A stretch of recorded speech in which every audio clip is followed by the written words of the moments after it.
Good afternoon, evening, morning, whatever time it is, wherever you are. Welcome and thanks for joining us on this Modern History of Sake webinar, which Natsuki is hosting. So just a brief couple of words from me first off. I'm Julia with WSET School.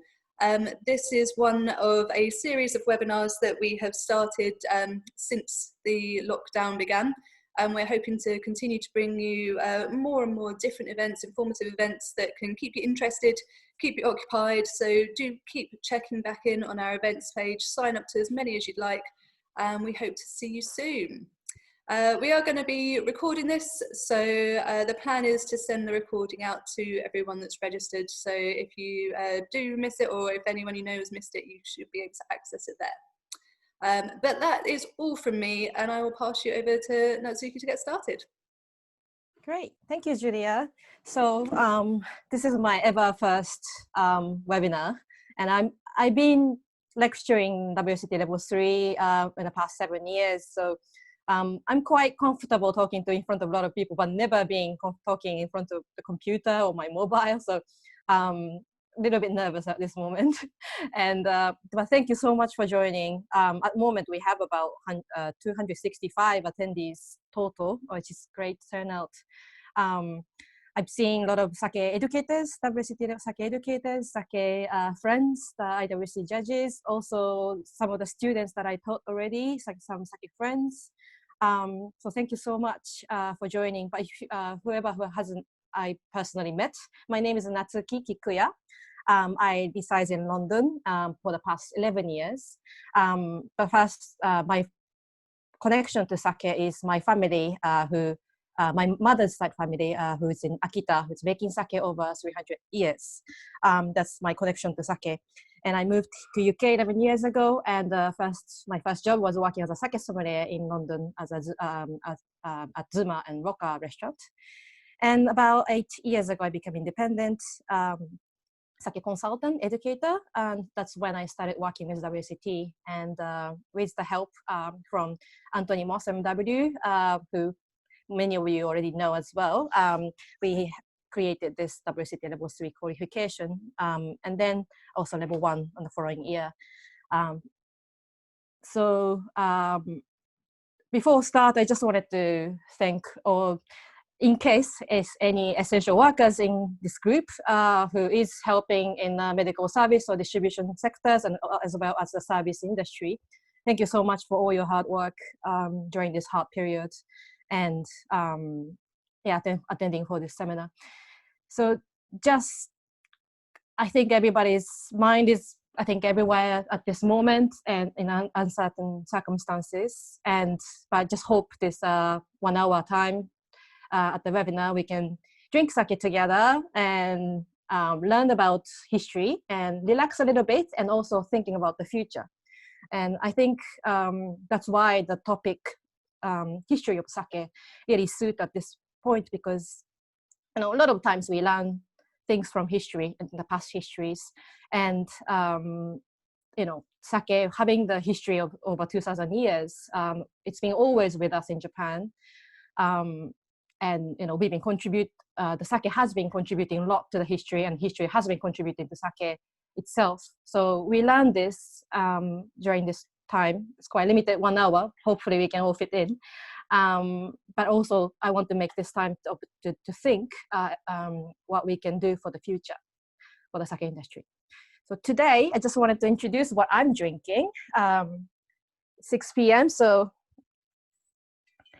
early enough to drink sake. So today I'm drinking sake from Hiroshima Prefecture, one of the quite big sake regions in Japan, called Ozasaya Taketsuru. So if you hear the word Taketsuru, maybe some of you might ring the bell. Oh yes, Taketsuru whiskey. So yes, that's it's actually the founder of Taketsuru whiskey. Its actual home is running a sake brewery before. So that's the sake coming from that. And this sake is a very classic sake that I wanted to bring for this seminar, because that kind of bring us back to very ancient time of sake that's before the modern sake has been created. So whoever it's quite geeky already about sake. This sake is Kimoto. So it's the techniques that's being founded quite a long time, for 300 years, that's incorporating with a lactic acid bacteria instead of adding a lactic acid liquid. That's already been manufactured. It's a quite modern things. As well, this is matured sake that's brewed in 2016. So it's already been 4 years matured. So maybe many of you have heard that sake you have to drink quite quick, but traditionally in the past, there were culture to age sake and appreciate the matured sake as well. So this is quite rarer side of matured sake that has a deeper flavors and colors, and it's also made with a wooden barrel. So most of the sake makers being modernized. You learn this later on, but so started using stainless steel tank, enamel coated tank. But in the back then, in the Edo period, like 300 years ago, almost all the sake were brewed and stored and shipped in wooden barrels because they want any other containers available. So this sake was fermented in a wooden barrel, which is quite rare to see these days. And this is genshu, which is undiluted, and muroka, which is unchako fine. And they use the rice called hattan, which is one of the significant rice varietal from Hiroshima Prefecture. Maybe you've heard of a variety called hattan nishiki or hattan so, but this is hattan, one of the other family. So the sake has a little yellow golden colors, really nice maturation of nutty coffee, little bit mushroomy type of flavor, aromas. Very delicious, quite rich and quite a lot of acidity and umami. So all these things that I mentioned earlier gives this firmness, richness, and then the maturation gives a caramelization kind of flavor to the sake and makes them quite tasty. So anyway, just wanted to start to the topic today about the history of the sake. So today, Julia, if you can flick to the next slide. By the way, this picture is from one of the rice fields from Mie Prefecture. That's very, very beautiful. So today, as a modern history, we start from Meiji period, which is 1868. So a lot of people might recall the historical event in Japan when you say Meiji period. There's a Meiji Restoration. So up to Meiji period, in Japan, we are all living in the samurai era in the Edo period. So everybody was wearing kimonos and sword, and samurais are fighting against each other. And we had a quite long period of isolation of ourselves from other countries. So we developed a very unique culture of ourselves. But then also growing the kind of city culture of Edo. Edo is a former Tokyo. So it's been a capital of Japan since around that time. And exceeded the 1 million population. And then a lot of suburban prefectures has been contributing a lot of products and service. And that's when a lot of entertainment culture has been developed in Japan, such as kabuki, sumo, ukiyo-e art, as well as the food culture. So you may know your favorite Japanese food, sushi.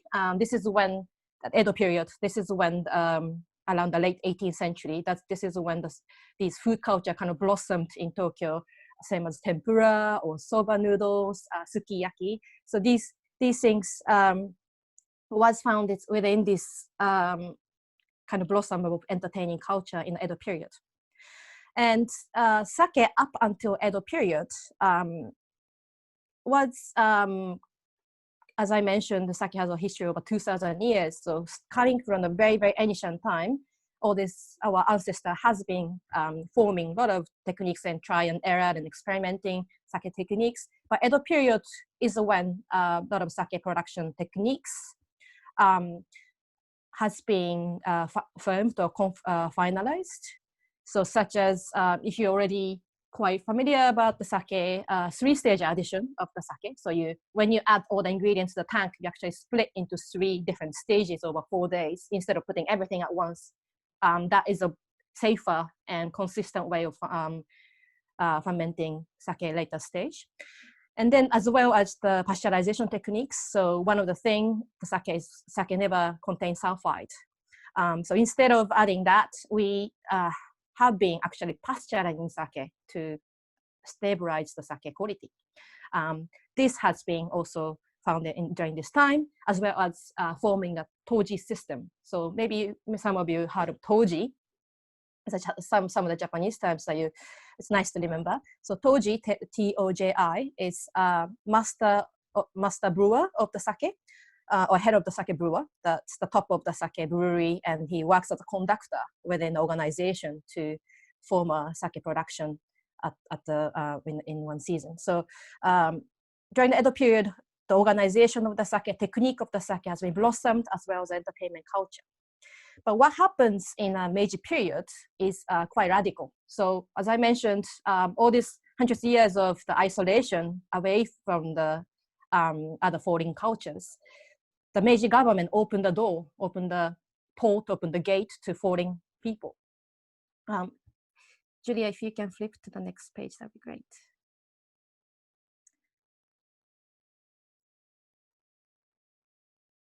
Thank you. So Meiji period between 1868 to 1912, as well as following TAISHO period, which is 1912 to 1926. This is when I call sake played as a national finance pillar. So as I mentioned, Meiji Restoration, Meiji government opened the country gate to a lot of foreign cultures.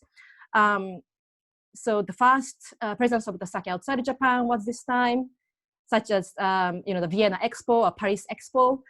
So a lot of sake has been exported to European countries for the first time around this time. And what government did around this time is they wanted to use sake as income. So one of the things they did at the very first stage when the Meiji government opened up was full liberalization of entry to sake production. So up until Edo period, the government was really strictly controlling the sake production, how much to make and foods to make. But around this time, they actually opened this, liberalized the entry to the sake production. So in 1881, there were about 800 sake breweries existing. But because of this liberalization act that's being established in 1875, it's jumped up to 10,000.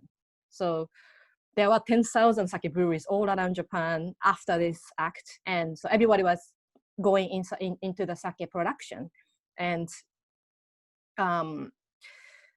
which, a lot of amateur people are starting to make sake or changing their business to sake brewing, which you can easily imagine that people fail. So I also learned that the 8.5% of the sake tax was exempt due to spoilage of the sake. So even though a lot of people jumping into the sake industry, they couldn't make it. It was quite difficult to make the sake safely at that time as well. So they failed it. So I can imagine it was quite inconsistent style of sake you can get from around that time.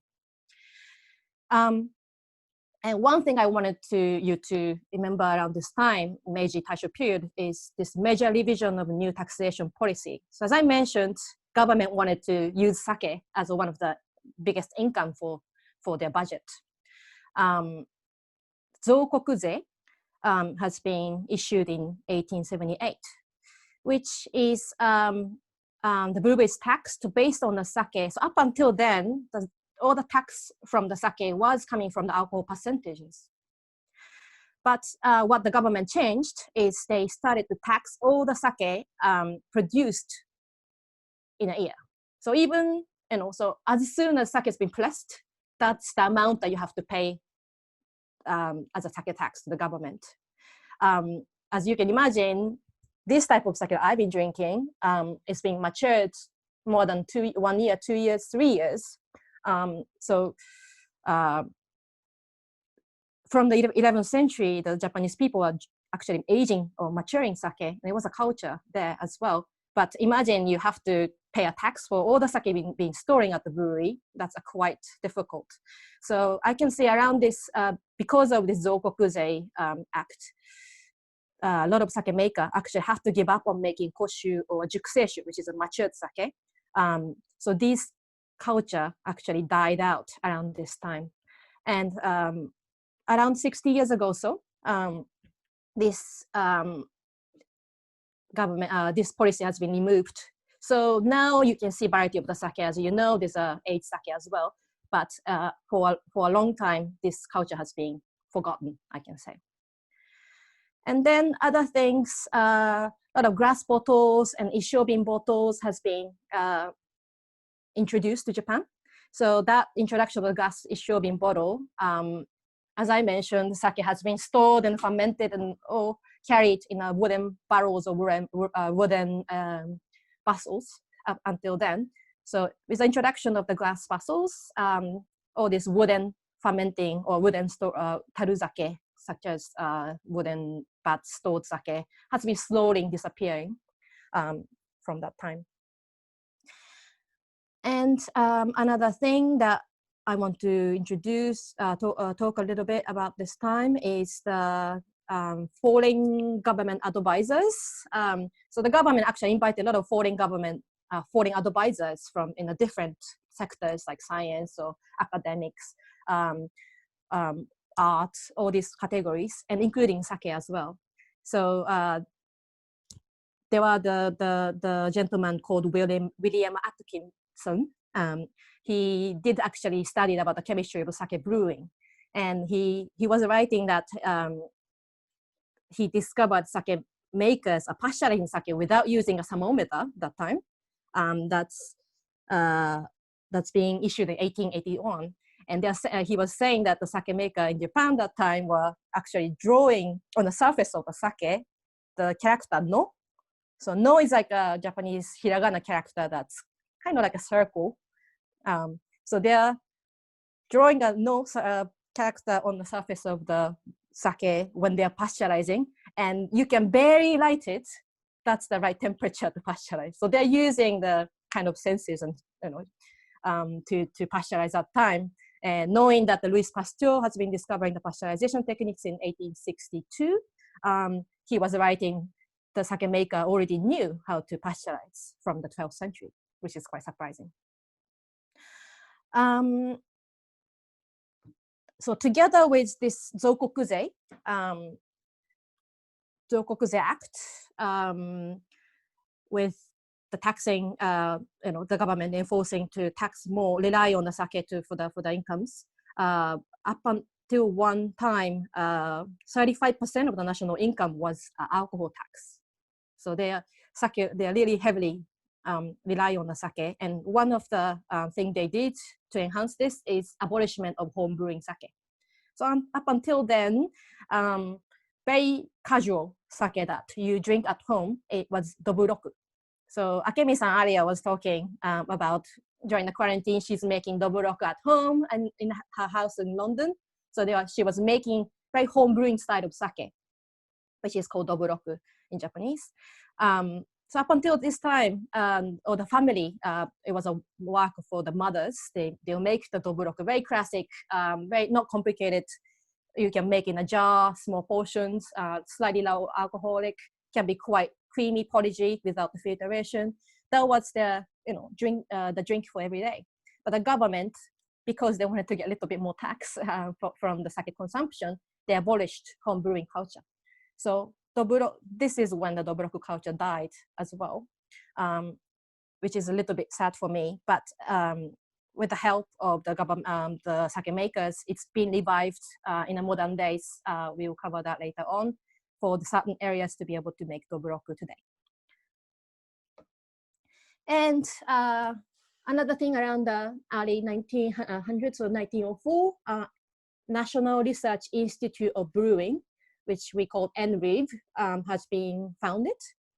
It's a Japanese government research institute who study and research and teaches about the sake and alcohol brewing in Japan. So their aim was to develop sake techniques and share and improving safety. Up until this point, as I mentioned, because of the liberalization of the sake entry to sake business, a lot of sake makers started making sake. but they didn't know really how to, because most of the sake techniques and the knowledge wasn't being academically shared throughout Japan. It was kind of secret within each breweries. So some sake brewery has their own kuratsuki kobo, which is a ambient sake yeast residing in the brewery, which makes the sake, successfully makes the sake tasty. But some brewery failed. So it was quite inconsistent quality. So in order to, improve the sake quality so they can tax a little bit more, they founded this National Research Institute of Brewing, which I call, after this establishment of this organization, there was kind of sake renaissance era came into the sake industry. So some of the notable discoveries or things they did is establishing or inventing a Yamahai and Sokujo Shubo. So as I mentioned earlier, the sake that I'm tasting is made with Kimoto Shubo, which is one of the starter, very early stage of the sake production, sake fermentation. Instead of putting everything at once, they start from very small scratch, kind of like making a soda bread. You make from the small starter for the yeast to grow populations in there safely, so they can later build their own fermentation mash in a 3-stage addition. Kimoto is the starter that rely on the natural lactic acid bacillus to prohibit all the other microbes to jump inside of the sake to keep the sake mash safe. And we've discovered that addition of the lactic acid liquids from the manufacturer would pretty much do the same rather than waiting for the lactic acid bacillus in the air to jump inside, as well as Yamahai Shubo, which is still considered as a family of Kimoto style, but for the Kimoto Shubo making, you actually have to paddle the rice into paste, which could be a quite labor intensive and hard work for sake producer at that time as well. So they discovered that actually this paddling, the pouring of the sake into paste, doesn't mean anything. So you can skip that. So that was Yamahai, which is abbreviation of Yamaoroshi Heishi. So these two techniques has been founded as a modern techniques introduced in 1904, as well as 1909, and as well as the new establishment of national new sake contest. So this was a national level competition of sake this time. So for each sake producer to compete their own techniques to each other, they sent some of the sake that's specially made for the competition purposes, and NREEF was the one who was moderating this contest.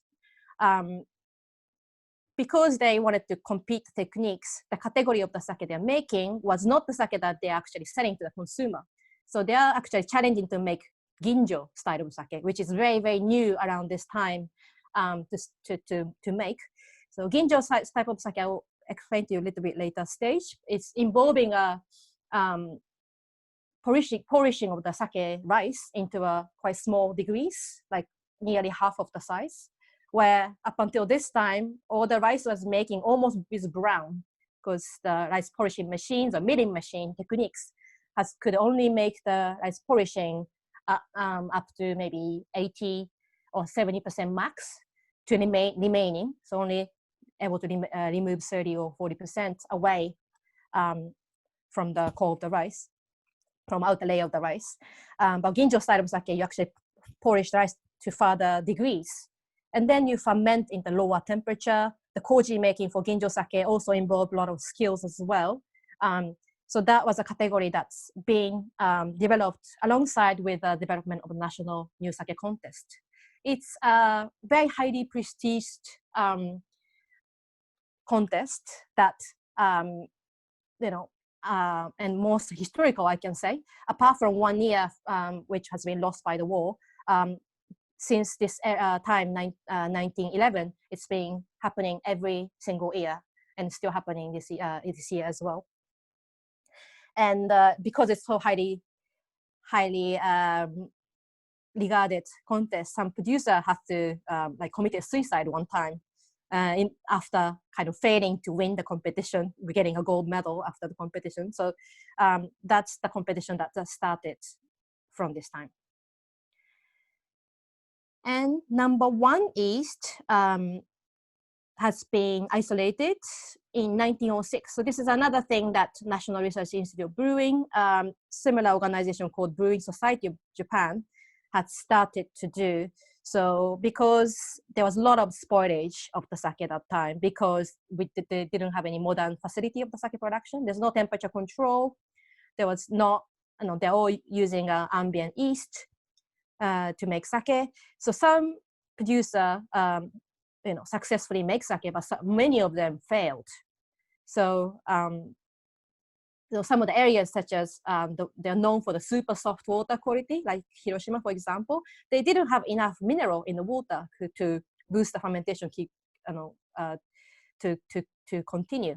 So that was very troublesome around time. So development of the yeast, which could safely ferment the sake, so create a quite strong fermentation, was quite needed. So that's one of the things that the government did as well. So isolating yeast that was deciding from the very good sake brewery, a top sake maker. So number one yeast was isolated from Sakura Masamune brewery in Hyogo prefecture. So Nada is one of the biggest region of the sake from that time as well. So so after from number one, some sake sake yeast. Number two was isolated from Gekkeikan from Fushimi region of Kyoto prefecture. That's the second biggest sake production in Japan. And then following to Hiroshima. So that's how, and they all named with the numbers, with the order of the isolation in history. And when we go into the Taisho period, which is kind of a continuous of the Meiji period, the government started to go into this wartime. So there's World War I happened in between 1914 to 18. And then the America set the prohibition law in 1920. So Japan is kind of following the other countries, Western countries, to go into the wartime. So in order to getting ready for the wartime, they have to get more money for the army to fight in the wartime. So the tax was getting heavier and heavier. And as I mentioned earlier, at one point, the sake tax was 35% of the national income. And Gosei Seishu has been invented in 1920 in Taisho period, which was you can translate as a synthetic sake. So because they wanted to kind of lower the budget and make the sake more efficiently and safely, in response to the booming population of Japan, they came with the techniques to make sake with less rice. So this is kind of the origin of the sanzoshu, which is a triple diluted sake that's coming the later kind of the history. But that's how sake started to be a little bit more altered, I can say. So up until then, all the sake was junmai, 100% made with rice. Some shochu were added in order for the preserve purposes, but lot of techniques that's being found around this time is to make the sake safely, efficiently, big volumes, and cheaper price, which kind of make me sad to talk a little bit about it. If you flick to the next page, Julia, which I can say it's a lost 100 years. So for the sake history, these wartime were the worst time within the sake history that really worsened the sake quality. Really kind of each producer forgot the identity, changed the dynamic of the sake industry during this period as well. So 1937, there was Japan-China War. This is when in 1938, there was a National General Mobilization Act issued, which that you have to put more effort on fighting in the wartime. So you have to limit your own. You have to forget about your greed. You have to contribute yourself to getting ready for the wartime. So that was the kind of mood around that time in Japan. So around that time, the law against polished rice has been issued. So even though they are starting to have this ginjo culture coming from the new sake contest. The older sake producers started to challenge themselves to make quality of the sake by making ginjo sake. The government actually set the law against not to polish the rice so much. So with this policy, you could only polish the rice up to 65%, nothing less than that. So only 35% of the rice has been removed maximum. So you could only make the sake junmai category, or honjozo category, or futsushu, in a sense of today. And also within this National General Mobilization Act, 2 million koku, which is about 30-60 million liters of crop yield of the sake specific rice, was forced to be decreased in production in order to secure rice for food. So because of the priority, you have to give all the labor force to the army, so less cultivation of the rice, which could be prioritized for food purposes, eating purposes, rather than making sake. So which really makes the lead the sake production to decline in half around this time. So I mentioned because of the Liberalization Act and early Meiji period, a lot of producers opened up as a sake maker, but the number of the sake brewery really declined around this time. And then we had World War II between 1939 to 45. The Food Control System or Food Control Act has been issued in 1942, which the government had a complete control of the rice production and the distribution of the sake in order to avoid the price fluctuation of the rice. So this act or system has been continued until 1970, which really stopped all the sake maker to grow their own rice. So if you know coming from the wine background, you can easily think all the sake makers in Japan should grow their own rice. They have their own rice field next to the brewery. That's ideal if you're coming from the wine background. And yes, from the original sake brewery, most of them are coming from the wealthy landowners, many of them. So they had a lot of vast majority of the rice field, but because of this food control system or Food Control Act, they had to give away of their rice cultivation and had to be controlled by the government production as well. So up until 1970, no producer was able to grow their own rice, sadly. And then 1943, establishment of Kyubetsu Seido has been introduced. So Q means grade. So they graded so up until then, all the sake taxation, as I mentioned, was based on ABB, and that was the classification of the sake. But they introduced this new classification that consists of Tokkyu, which means supreme grade, Ikkyu, which means first grade, and then Nikkyu, which means second grade. So the 3 grades are systems in the category of the sake. And it does kind of sounds like, oh, maybe quality of the sake based on the quality of the sake, but it wasn't really.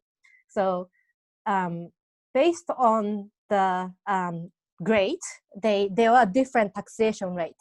For example, for Tokkyu, the supreme grade, you have to pay 38.4% of the tax. Whereas for Nikkyu, the second grade, you could only pay for 13.9% of the tax. So you're pretty much buying the grade of the sake. But and this time they say on the documents that you have to pay to register to the sensory evaluation assessment, and the professional assessor is assessed the colors and flavor of the sake by the negative checks, and they'll make it into a supreme. But in fact, as long as you pay the tax to be qualified as a Tokkyu, you could name any sake as supreme grade. I guess that is coming from, again, the governmental needs of getting more tax from sake. And so a lot of big manufacturers, big sake maker could afford to make supreme grade. That sounds quite, appealing for the consumers, but a lot of small producers couldn't afford to make ones. So many of them are making first grade or second grade. Around that time, with very, very deep wartime and interwar, the development of black market has been quite popular at that time. So around this chaotic wartime or the post-war time, a large amount of illegal moonshine liqueurs, such as methyl sake or kasutori sake, which means you kind of re-fermenting the sake left over from the sake fermentation to make more alcohol, or bomb sake. It was again moonshine made from fuel alcohol. So a lot of very unhealthy. You can kind of see on the PowerPoint some guys drinking. If you can read them, they were alcohol percentage written in the Japanese characters. So like 40% or 13% based on alcohol they're ordering the sake, I guess, and it was in a black market. So a lot of people actually kill themselves by drinking fuel alcohol, and the quality of sake really worsened around this time. And 1945, this is the only year that the National New Sake Contest, Zenkoku Shinshu Kampyoka, has been cancelled because of the wartime. Okay, Julia, if you can move on to the next slide, thank you. And then we are going to the post-war, end of wartime. So we reopened the new sake contest in the following year. And what I can see from this is a big progress of the Japanese economy. So we lost the war, but very rapidly we rebuilt the country again, and sake kind of follow with this economic boom as well.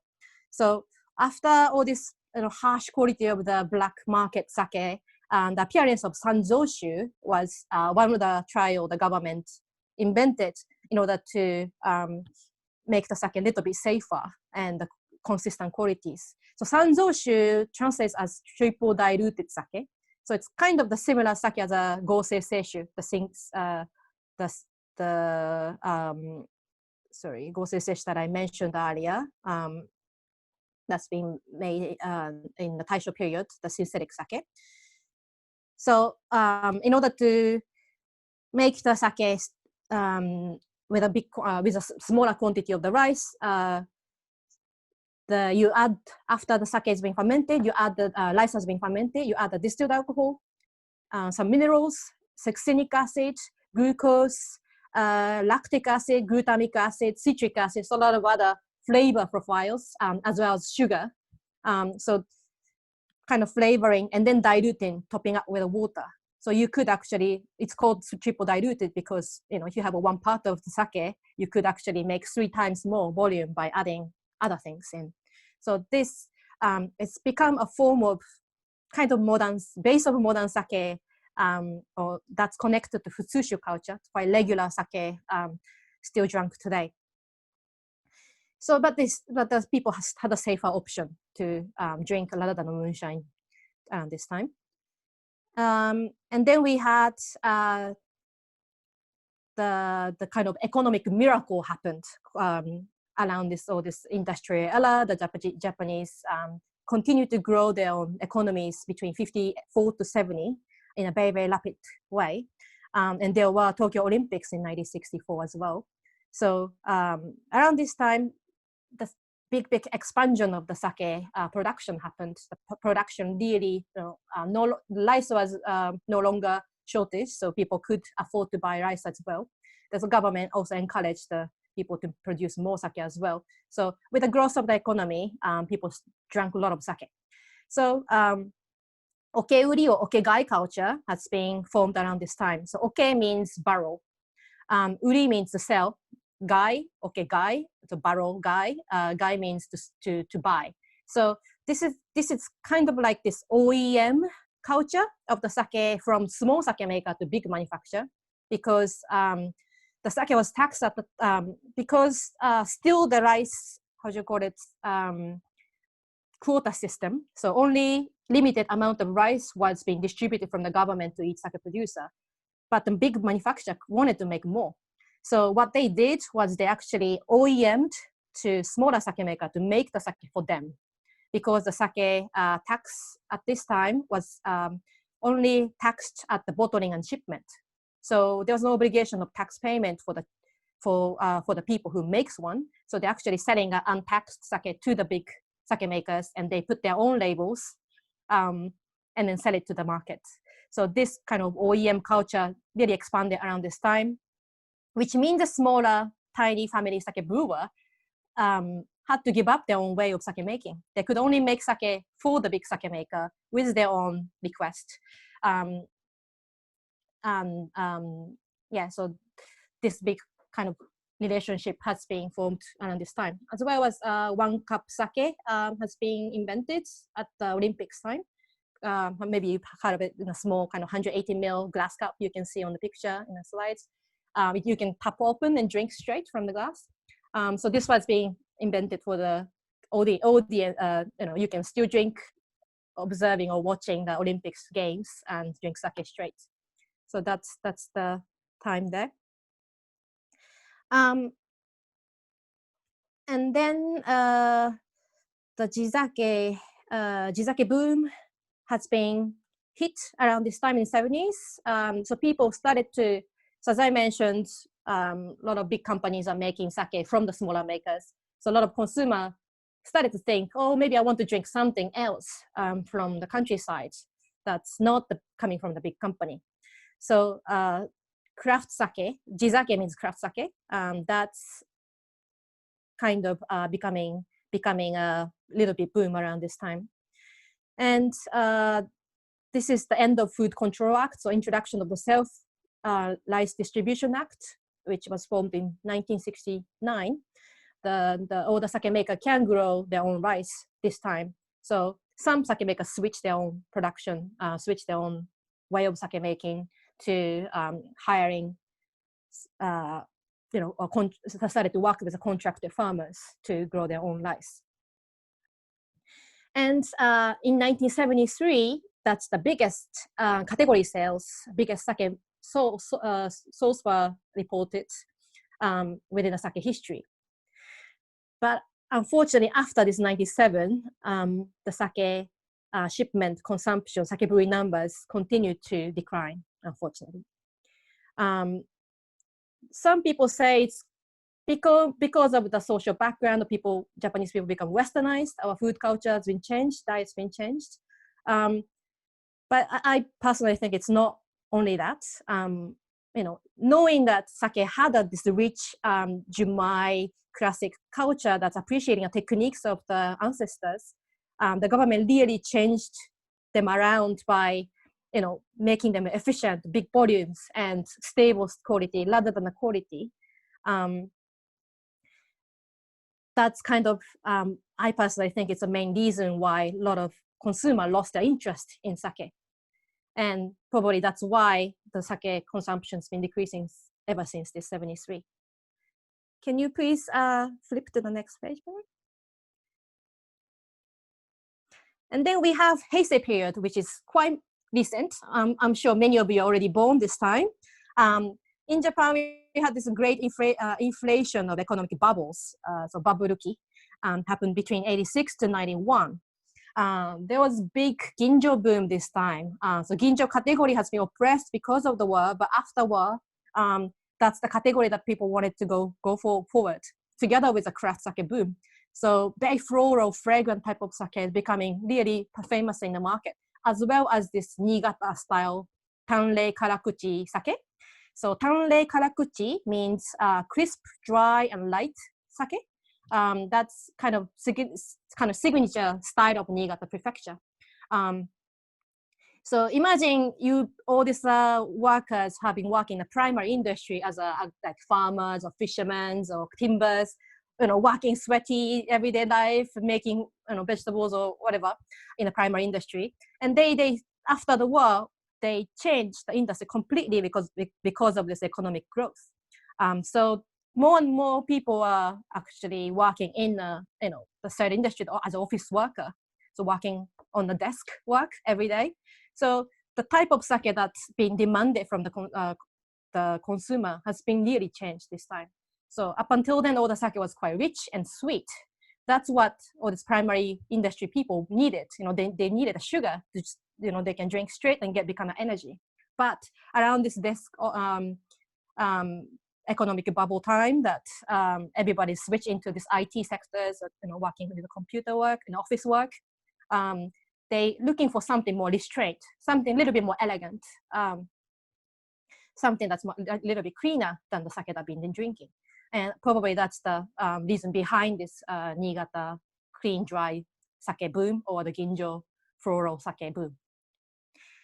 And then 1992, the Kyubetsu system, this grade, supreme, first, second grades has been abolished and been introduced the Tokutei Meishoshu system.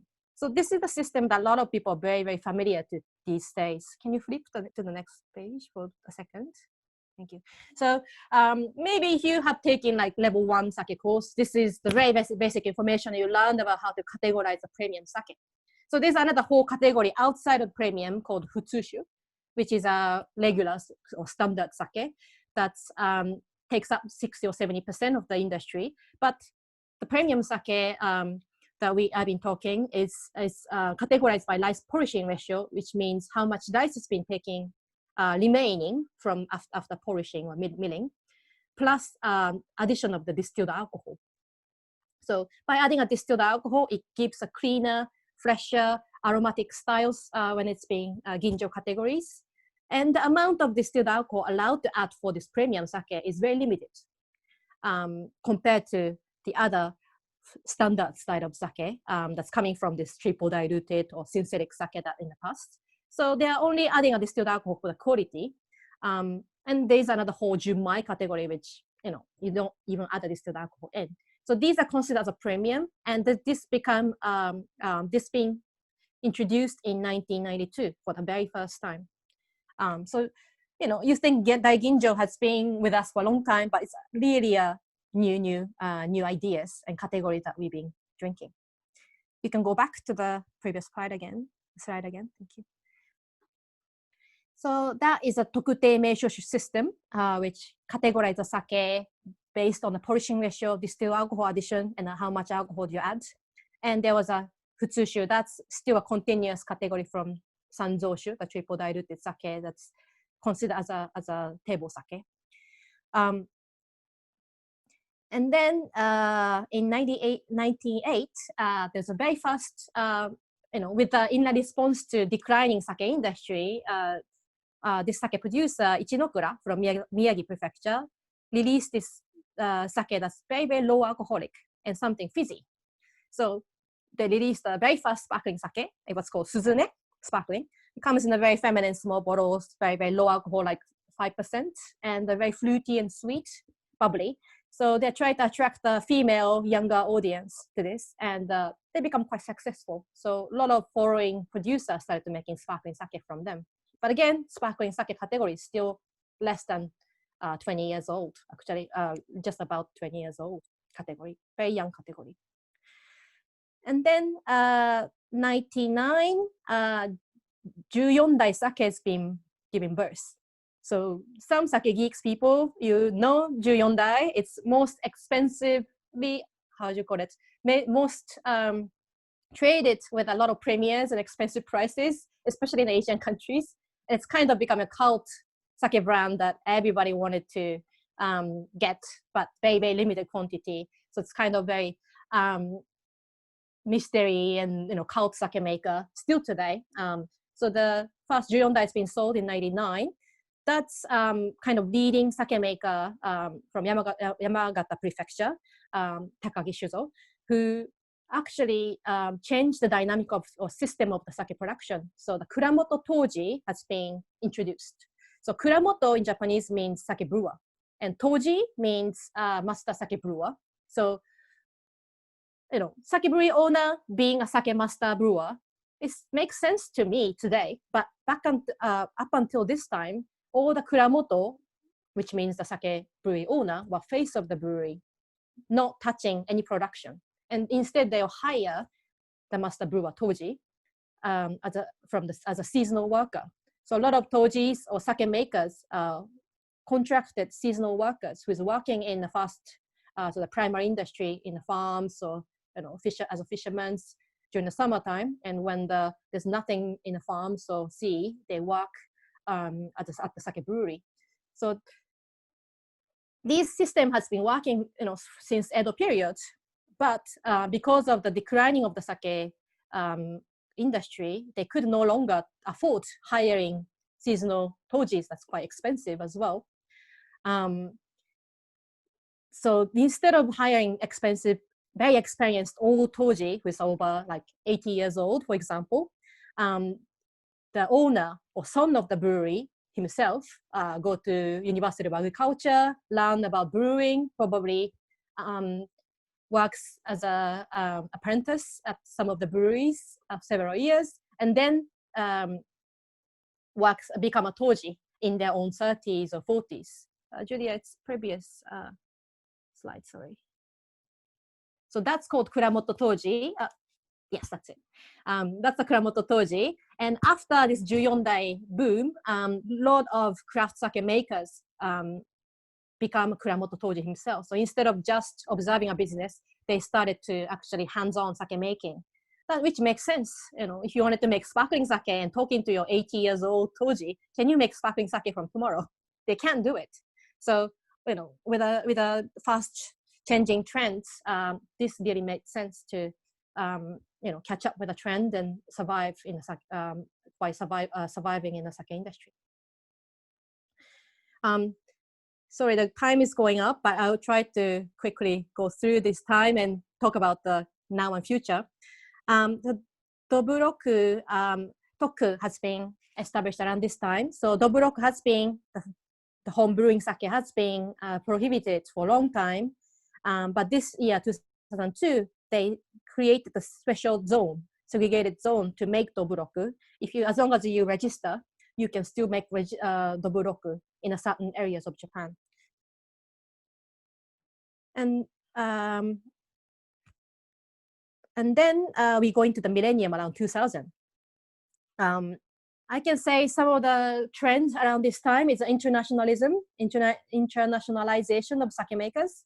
So some of you might be familiar with KUHEIJI, Kamoshibito KUHEIJI Domain 9, or Dasai. These sake makers market themselves to overseas market. So they wanted to make sake that American people, Western people can enjoy together with French cuisine or American cuisine, going outside of the box of the Japanese food. And around this time, the United States National Sake Appraisal and Joy of Sake started in States. And also 2007 International Wine Challenge the sake category has been established. So a lot of international competitions, events has been very, very booming outside of Japan that helped the popularity of the sake export as well. And then diversifying sake as well. So around 2000s, a lot of people are going back to origins. So because sake has been kind of violated with lots of addition of distilled alcohol and sugars and other acids, some group of sake maker wanted to go back to the original 100% Junmai brewery. So Junmaist or Junmaism kind of become a key word to make, we only make Junmai sake. We don't add anything to the sake. And also going back to the Kimoto or Bodaimoto, the type of sake that I was drinking earlier, the very classic style of fermenting techniques that ancient people have been invented, as well as Muroka, which means uncharcoal-fined. Instead of stripping out all this instability from the sake to make it stable, they don't go through the charcoal fining to keep them Muroka. Or Nama, which means unpasteurized. You wanted to sell the very vibrant, flavorful sake to the market as unpasteurized. Or Genshu, undiluted. By adding this water in to dilute, it makes the sake easier to drink, but you also dilute the flavor as well. So a lot of people, producer kind of chose not to do all this processing, and kind of style of sake become quite popular, as well as bringing back the kioke, the wooden barrel to ferment, and sticking with a local rice instead of using a very king of sake rice, Yamada Nishiki, and going back to the ambient yeast rather than a cultivated association yeast, and grow their own rice, or try to use the rice that's unpolished, kind of going back to origins, because one time the ginjo boom was going too much that some producers started to polish rice to the, very extreme level, like few percent, 1%. So they're going back to unpolished, try to make the elegant sake using unpolished rice. And some sake maker like Aramasa, the cult sake maker, has been started to giving very popular. So continuous popularity. You can flip to the next page. We are in the next one, please. We are in a REIWA period, which started from last year.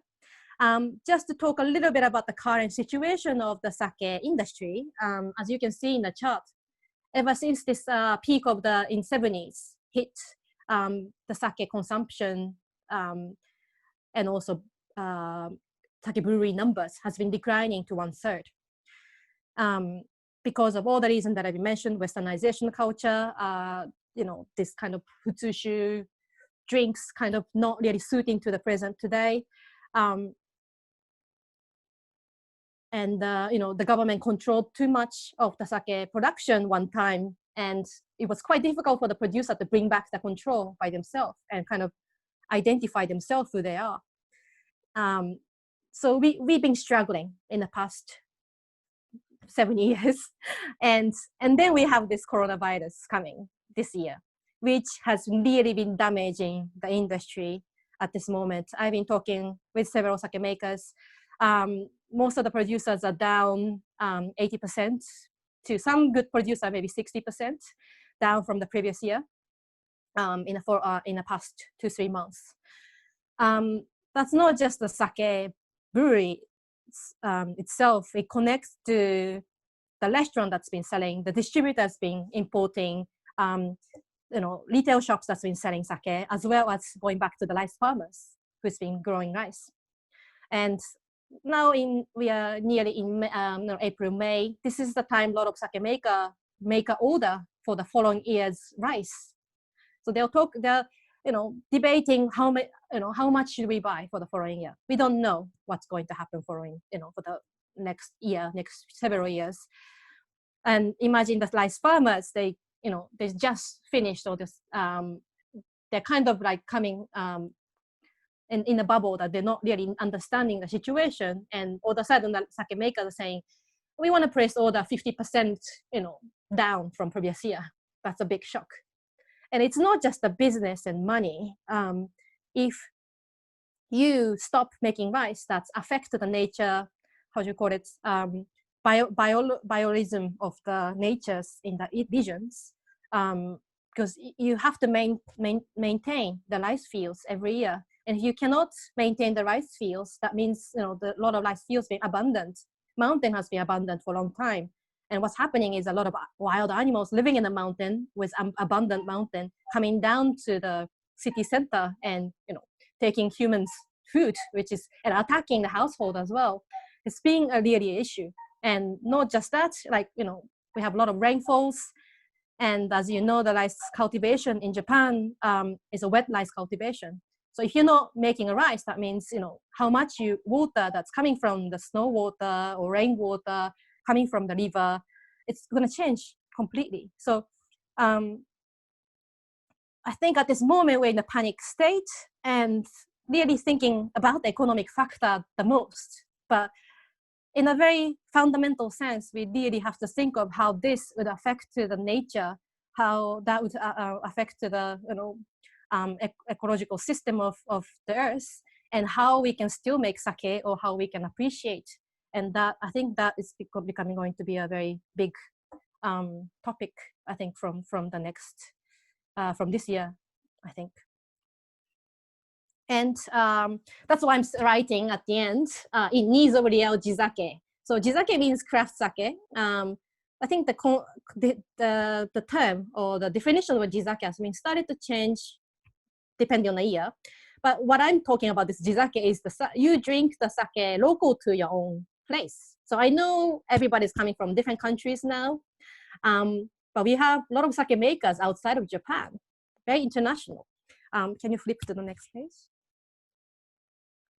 So this is another whole topic I wanted to expand probably in a future webinar, the sake brewery outside of Japan. I don't want to go too deep, but we have 40 plus, maybe over 40 sake breweries existing at this moment outside of Japan. So first it came from all these immigrants, tried to fill the immigrants' needs, that's moved to Brazil, Hawaii, America, California. And then slowly, a lot of craft sake scene started to be made in States, coming from, starting from the Sake One in 92. And a lot of other Asian countries followed in 90s, like China, Korea, Taiwan, Thailand, Vietnam.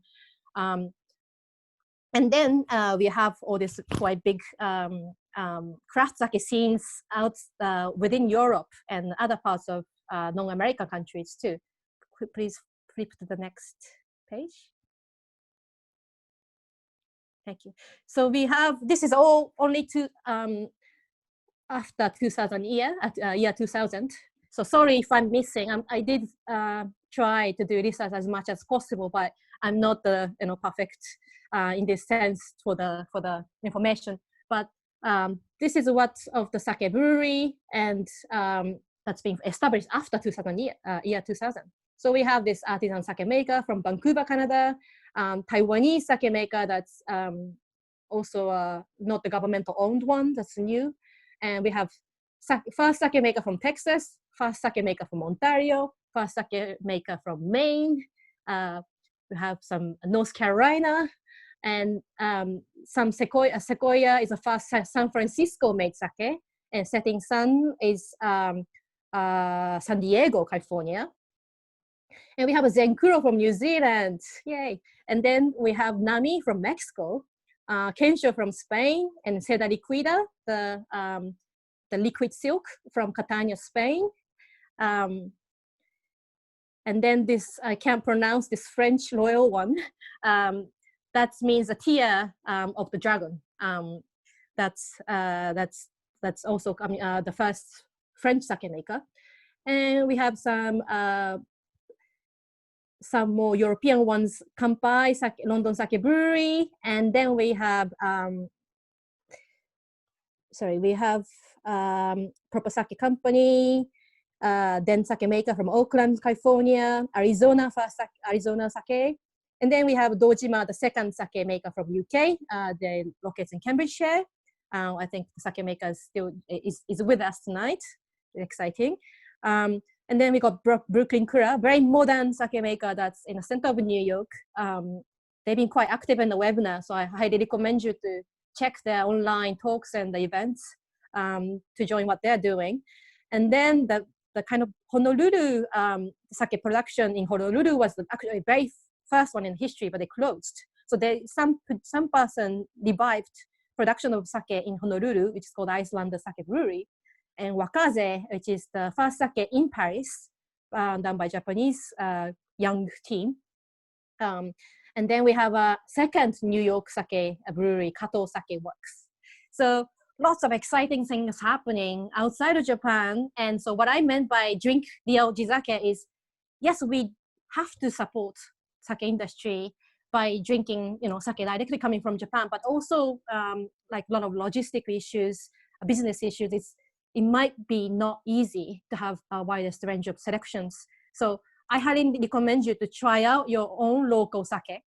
And, that can be your daily sake. And then on the very special occasions, once a week or twice, once in a month, you can, open a very special sake coming from Japan. So in that way, you can support the whole industry itself and, becoming a part of the sake history. So this is all from me. I'm sorry, I wanted to finish quickly, so I didn't have to take out your questionnaire time. Julia, are there any questions that has been asked with the chat? I think most of them have been answered as you go along. There was one on sales of sparkling sake. I don't know if you know much about how much sparkling sake is being sold. I don't know the quantity or category. It's still a very, very small category. I think the main challenge is the price point. A lot of sake maker try to market as a kind of champagne style alternative to champagne. They put in the very premium bottles and make them expensive. So in order to compete with the champagne, it's another whole challenge. So it's still a very, very small category, but it's been expanding, I can say. Yeah, that was asked by our Prosecco expert, so I imagine he was a bit worried. I highly recommend you to try a sparkling sake. There's lots of categories, lots of different styles. Yeah. Cool. Another question just come up here. Do you think sake should remain 100% Japanese? As in made in Japan, I mean? That was just the question that was written. Not really a clarification there. Yeah, so recently Japanese government set the GI terms, or geographically identified term, for Japanese sake, or Nihonshu. Nihonshu means Japanese sake in Japanese, to be only sake made within Japan using rice from Japan. So these sake makers that's been listing this page, not Nihonshu or not Japanese sake, but they are obviously sake. So you have to, I think it's important we understand the difference and we pay respecting to a Japanese sake category. But as a sake, the people who love Japanese sake and maybe, wanted to expand that to their own cultures in their own country, that's quite nice as well. So I'm full support of all the sake brewery outside of Japan, as well as the sake made in Japan as well. Getting a couple more questions here. Someone's asked about Richard Jeffrey. I don't know if that's a sake person or not, but I'm not familiar with the name. Does that mean anything to you? Richard Jeffrey, ring my bell. Who is this? Somebody can. So maybe someone can clarify that. Question about yeast. I thought the use of ambient yeast was too difficult to control to use. Are a lot of kura using ambient yeast? At this moment, it's very, very handful, but it is growing. Maybe I only know at this moment less than 10 brewery in Japan uses ambient yeast. But together with kind of reviving Shubo, like Kimoto or Yamaha, Bodaimoto, it's make it easier to cultivate with ambient yeast strain as well. So it will grow, but it's still a quite unsafe way if you are so used to, isolated yeast as well. Thank you so much, everybody, for joining. Another question about yes? type of wood used to age sake? Type of wood is cedar is the main wood that's being mostly used for like all the wooden equipment or the barrels. That's believed to be has a kind of a sanitation or sanitizing effect to the sake. And it's also sacred tree as well, because the sake was made in a Shinto shrines. That's always connection in the history. Some made with a cypress tree, but some people said hinoki, but the hinoki is very strong aroma tree. It really enhances the flavor. So I haven't really seen hinoki trees used for the sake brewing. Cool. Another question about aging sake. How long can you keep it? What's the best way to keep it? Yeah, so really depending on the style. So if you're drinking very fragrant, fresh, delicate style of ginjo sake, I would recommend to drink them maybe less than 1 year after bottling. Normally in the back of the sake label, there's a bottling date written here. So these categories, if it's unpasteurized or even shorter, you have to drink quite fresh and young. But some sake like this that I'm drinking, this is brewed in 2016. So it's been already 4 years and still being evolving in a bottle and a glass. It's really tasty as well. So these sake is called matured sake or aged sake, koshu, jukuseishu or koshu. That has more umami and viscosity, richness, fuller flavor, but really works well with even non-Japanese style of food as well. So I know a lot of people started to leave. I just wanted to make a little announcement that hopefully with the help of WSET and Julia, we can continue to do this sake webinar with WSET in the future. But I'm also trying to set up my own webinar classes under my business, Museum of Sake. I'll try to announce this on my Instagram or website. The idea is, I wanted to kind of raise a little bit more money so I can support for sake industry as well as NHS and hospitality industry in UK. So it's been great that the WSET has been offering a lot of free webinars, but I wanted to make a little bit more different categories so we can support the other industries too. So please keep checking my website if you can.